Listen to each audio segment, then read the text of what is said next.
مسیح یسوع کے جلالی اور بابرکت نام میں آپ سب کی سلامتی ہو۔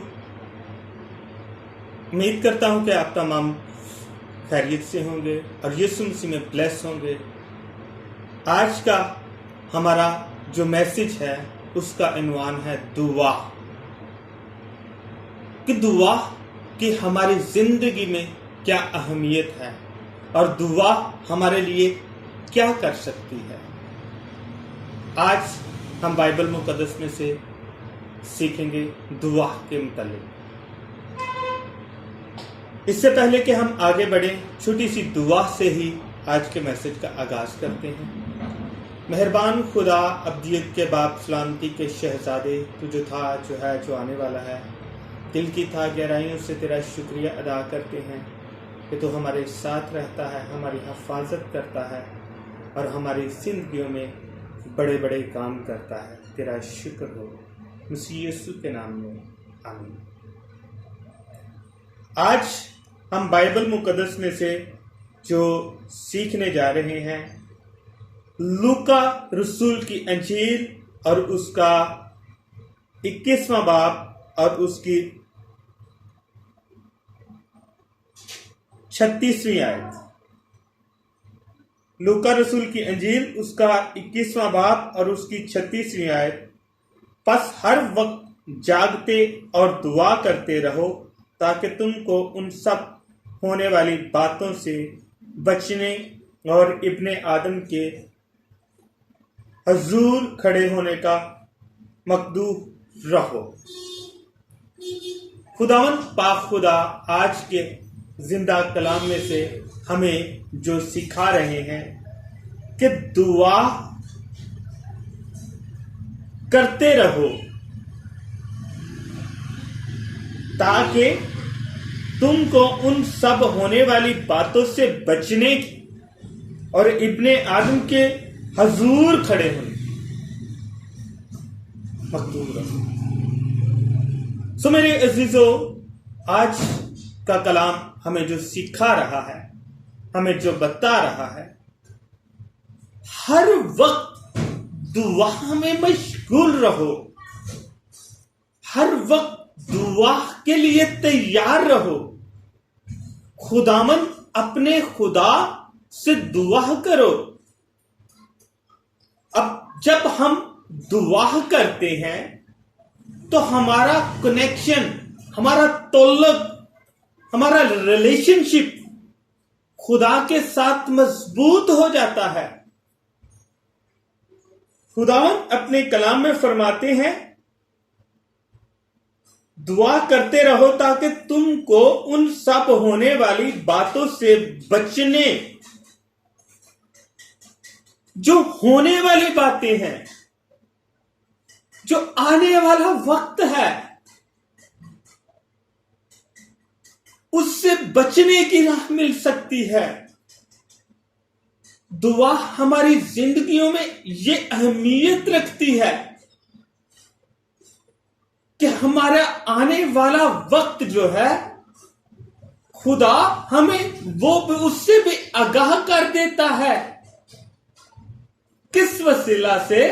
جب ہم خدا کے حضور اپنی شکر گزاریاں دعا کے ذریعہ سے رکھتے ہیں، جب ہم دعا میں اپنے خدا کے حضور جھکے رہتے ہیں، جب ہم خدا کے حضور اپنی مناجات دعا کے ذریعے سے رکھتے ہیں، تو خدا ہمیں آنے والے وقت کے مطابق بھی بتا دیتا ہے، ہمیں آگاہ کر دیتا ہے۔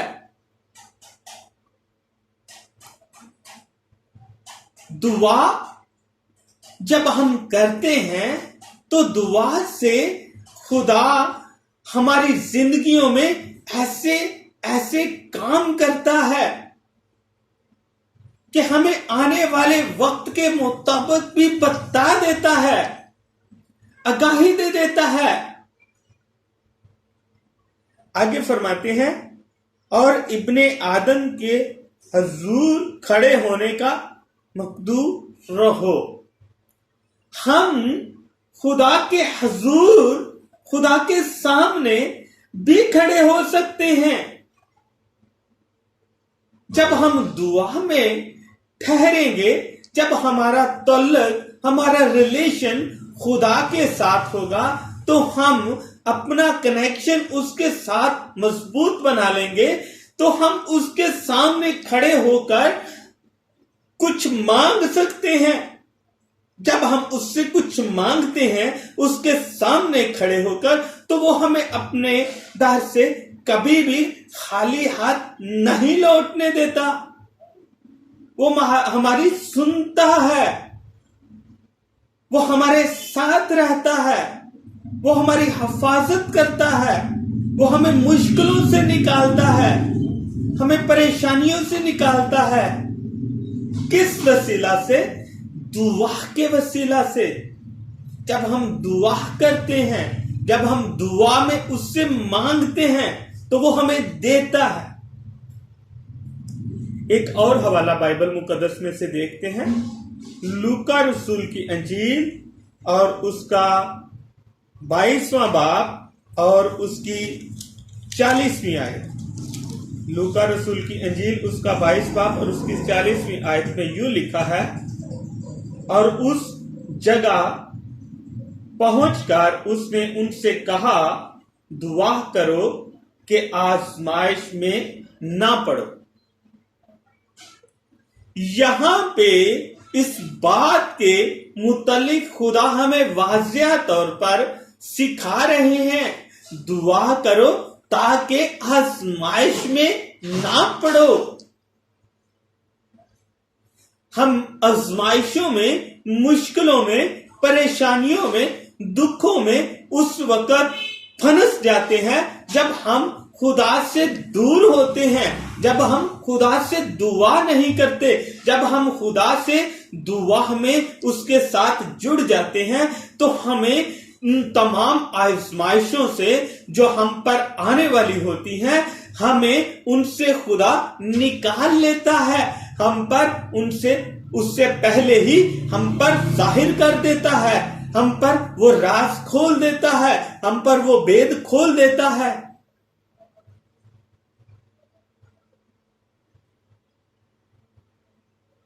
जैसा कि हमें पहले हवाले में खुदा ने बताया, दुआ करते रहो ताकि तुमको उन सब होने वाली बातों से बचने, ताकि यहां पे खुदा फरमाते हैं दूसरे हवाले में कि आजमाइश में ना पड़ो। दुआ करो ताकि आजमाइश में ना पड़ो। पहले हवाले में हमें बताते हैं ताकि तुमको उन सब होने वाली बातों से बचने और इब्ने आदम के हुजूर खड़े होने का मुकद्दर मिल सके।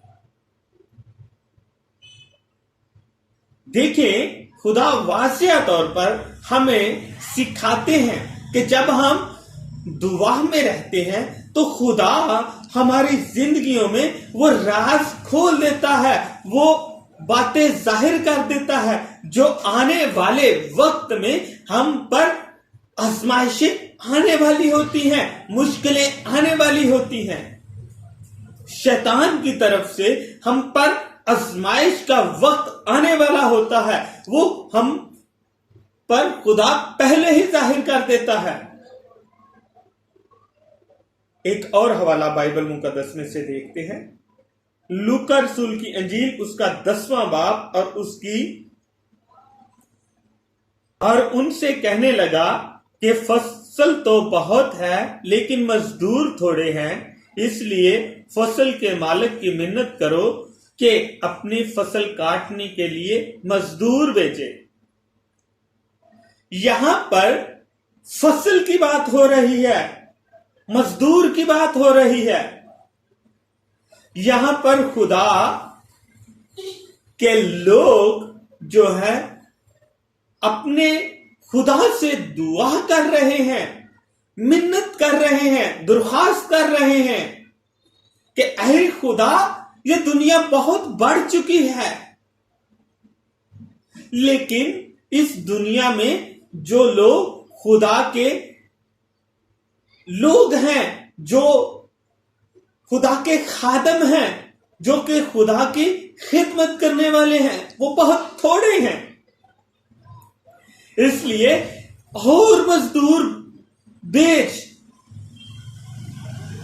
ऐ खुदा, और अपने खादम भेज, ताकि हम सब मिलकर इस दुनिया को जो इस तूने बनाई है, हम तेरे नाम की मुनादी कर सके और उनको गुमराही से निकालकर, उनको इस दुनिया की बातों से निकालकर खुदा की पाक हजूरी की तरफ माइल करने वाले बने, तेरे लोगों को तेरे हजूर ला सकें, बहुत सारे गुनाहगारों को नजात का रास्ता दिखा सकें, बहुत सारे लोगों को तेरी पाक हजूरी में ला सकें।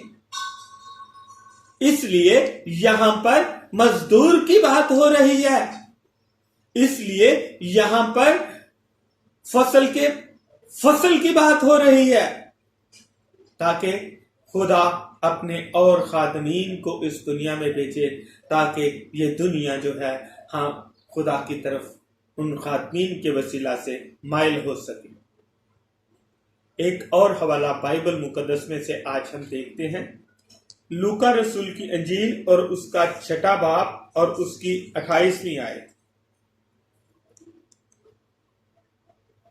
यहां पर लिखा है, जो तुम पर लानत करे उनके लिए बरकत चाहो, जो तुम्हारी तहकीर करें उनके लिए दुआ करो। खुदा यहां पर अपने कलाम में फरमाते हैं कि जो तुम पर लानत करे उनके लिए तुम बरकत चाहो। यह खुदा का हुक्म है। और जो तुम्हारी तहकीर करे, तुझे बुरा भला कहे, तुझ पर लान तान करे, उसके लिए भी दुआ करो, ताकि खुदा तुम्हारी उस बरकत के बायस, तुम्हारी उस दुआ के बायस, तुम्हारी उस रवैये के बायस खुदा उस इंसान की जिंदगी को भी तब्दील करने वाला बने। खुदा तेरे वसीला से जब तू ऐसा करेगा तो तेरे ऐसा करने से उस इंसान की जिंदगी में भी तब्दीली आएगी, ताकि वो इंसान देखेगा कि ये खुदा का बंदा है जिस पर मैंने लानत की है और उसने मेरे लिए बरकत चाही है। मैंने इसको बुरा भला कहा है, मैंने इसको लान तान किया है, तो भी इसने मेरे लिए अपने खुदा से दुआ की है। जब हम ऐसा करते हैं, जब हम ऐसे काम करते हैं, तो खुदा हमारी जिंदगी में कसरत के साथ काम करता है। हमें इस बात का हक नहीं है कि हम किसी के लिए बुरा चाहें। हमें इस बात का हक नहीं है कि हम किसी पर लानत करें, हम किसी को गलत ठहराएं, हम किसी को बुरा भला कहें। हमें इस बात का हक नहीं है, क्योंकि इस दुनिया में जो भी आया वो एक इंसान है। हमारा किरदार, हमारी जिंदगी जो है, इसका फैसला करने का अख्तियार सिर्फ और सिर्फ खुदा के पास है, ना कि किसी इंसान के पास। हमारी जिंदगियों में खुदा अपने जलाल को जाहिर उसी वक्त करता है जब हम उसके उन हुक्मों को मानते हैं, उसके हुक्मों पर अमल करते हैं जो वो हमें बाइबल मुकद्दस में देता है। इसलिए जब हम ऐसा करते हैं तो खुदा हमारी जिंदगियों में आने वाले वक्त की बातें भी जाहिर कर देता है। جب ہم خدا کے ساتھ کمٹمنٹ میں رہتے ہیں، دعا میں رہتے ہیں، خدا کے حضور جھکتے ہیں، خدا کے حضور اپنے آپ کو انڈیلتے ہیں، خدا کے حضور اپنے آپ کو خاکسار کرتے ہیں، خدا کے حضور اپنے من کو، اپنے دل کو، اپنے اندر کو خالی کرتے ہیں، تو وہ ہم پر آنے والے وقت کی باتیں بھی ظاہر کر دیتا ہے، وہ ہم پر آنے والے وقت کی تمام باتوں سے ہمیں آگاہ کر دیتا ہے۔ یہ اسی وقت ہوتا ہے جب ہم خدا کے حضور جھکتے ہیں، اس سے دعا کرتے ہیں۔ سو میرے عزیزو، مجھے اور آپ کو ضرورت اس بات کی ہے کہ ہم خداوند اپنے خدا کے حضور اپنے من کو، اپنے دل کو، اپنے اندر کو خالی کر کے، صاف کر کے اپنے خدا کے حضور دعا میں جھک جائیں۔ جب ہم خدا کے حضور دعا میں جھک جاتے ہیں تو وہ ہماری زندگیوں میں بڑے بڑے کام کرتا ہے، وہ ہماری زندگیوں میں بڑے بڑے معجزات کرتا ہے۔ سو میرے عزیزو، آج کے اس زندہ اور زندگی بخش کلام کے وسیلہ سے خدا مجھے اور آپ سب کو بڑی برکت دے، آمین۔